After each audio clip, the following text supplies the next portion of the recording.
117 রাজারহাট গোপালপুর বিধানসভা কেন্দ্রের তৃণমূল কংগ্রেস মনোনীত প্রার্থী অদিতি মুন্সি প্রচার সারলেন। রাজারহাট গোপালপুর বিধাননগর পৌর নিগমের 8 নম্বর ওয়ার্ডের পৌর প্রতিনিধি সুপর্ণা ঘোষপালের উদ্যোগে পথসভার আয়োজন করা হয়। এলাকার বিস্তীর্ণ অঞ্চল ঘুরে ঘুরে জনসংযোগ সারলেন অদিতি মুন্সি। এলাকার মানুষ বিভিন্ন মোড়ে মোড়ে ফুলের মালা দিয়ে অদিতি মুন্সিকে সম্বর্ধনা জানান।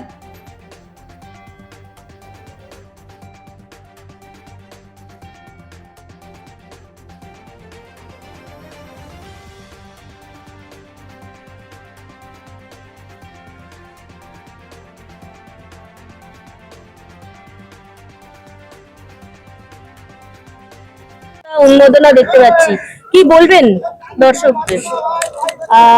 দর্শক তো নয়, মানে সবাই আমার এই এলাকার বাসিন্দা এবং তাদের ভালোবাসা সমর্থনেই আমার বিগত 5 বছরের যাত্রা সম্পূর্ণ হয়েছে। আর এবারও তাদের ভালোবাসা আশীর্বাদ নিয়ে আরো 5 বছরের যাত্রা সম্পূর্ণ করব। দিদি, তুমি রাজারহাট গোপালপুরকে মনের মতো করে ঢেলে সাজিয়েছো, আর কি কি সাজানোর প্ল্যান আছে? অনেক বাকি। ঘর সাজানো কখনো শেষ হয় না, আর এটা তো এত বড় একটা বিধানসভা। দিদি, জেতার পর বিধায়ক হিসেবে আপনি কোন কাজটা সর্বপ্রথম করবে বলেন ভেবে রেখেছেন? অনেকগুলো কাজ আছে যেটা এট এ টাইম চলছে, কোনো একটা কাজ দিয়ে শুরু হয় না। এত বড় বিধানসভা, বিভিন্ন জায়গায় বিভিন্ন কাজ একসাথে শুরু হচ্ছে। কিছু প্রিয় কাজ আপনার ছিল, যেমন ফুলটা করেছেন, এরকম কিছু আপনার স্পেশাল কিছু? আমার যেটা সব থেকে আগে করার কাজ চলছে অলরেডি, সেটা হচ্ছে প্রত্যেক বাড়ি বাড়ি পানীয় জল এবং তার সঙ্গে সঙ্গে মহিলাদের জন্য একটি পিঙ্ক টয়লেটের ব্যবস্থা আমরা সর্বত্র রাজারহাট গোপালপুর জুড়ে করার চেষ্টা করেছি। সেইটাকে আমরা যত তাড়াতাড়ি সম্ভব বাস্তবায়ন। নির্বাচন একদম এগিয়ে আসছে, একদম সামনে প্রচার করে কি ভাবছেন? সকলের ভালোবাসা আশীর্বাদ পাচ্ছি। আমি এই 4 বছরে আমাদের বিধায়ক মাননীয়া অদিতি মুন্সির সহযোগিতা নিয়ে এই 8 নম্বর ওয়ার্ডে যে উন্নয়নমূলক কাজ করেছি, মানুষ তার জন্যই কিন্তু তাদের ভালোবাসাকে অন্তরের মধ্যে ধারণ করেছিল। আজকে অদিতিকে দেখতে পেয়ে সেটা স্বতঃস্ফূর্তভাবে সেটার উৎসারিত হয়ে গিয়েছে।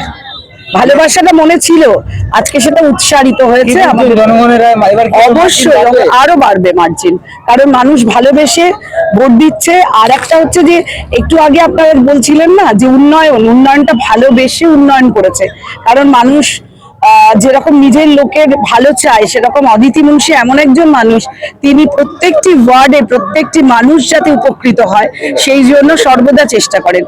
অর্থাৎ উৎসব বনাম উন্নয়ন, আমি এটাকেই তাই বলবো। হ্যাঁ, দেখুন, আমাদের বিধায়ক অদিতি মুন্সি একটা কথা বলেন যে আমি কুকথা শুনি না, কুকথা বলি না।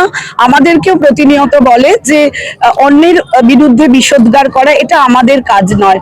আমাদের কাজ মানুষের পাশে থাকা, মানুষের সমস্যাগুলো মন দিয়ে শোনা, তার সমাধানের চেষ্টা করা। আমরা বলতে পারি না যে আমরা হয়তো 100% তাদের কাজটা সমাধান করে দিয়েছি, কিন্তু আমাদের প্রচেষ্টা থাকে, আন্তরিক ইচ্ছা থাকে যাতে আমরা প্রত্যেকটা মানুষের সমস্যা সমাধান করতে পারি, সেই চেষ্টাটা থাকে। বিধায়িকা একটা পুস্তিকা দেখলাম, দুখানা পুস্তিকা বার করেছে, একদম। তার মধ্যে একটাতে জায়গায় দেখলাম মুখে নয়, উন্নয়ন হচ্ছে নীরবে, অর্থাৎ উন্নয়নটা ঠিক অর্থাৎ কথায় নয়, কাজে উন্নয়ন।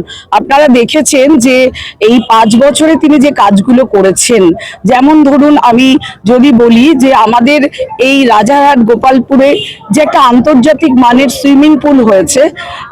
এখনকার ছেলেমেয়েরা খুব মোবাইল নির্ভর হয়ে গেছে, খেলাধুলা করে না, ফলে শারীরিক নানা সমস্যা।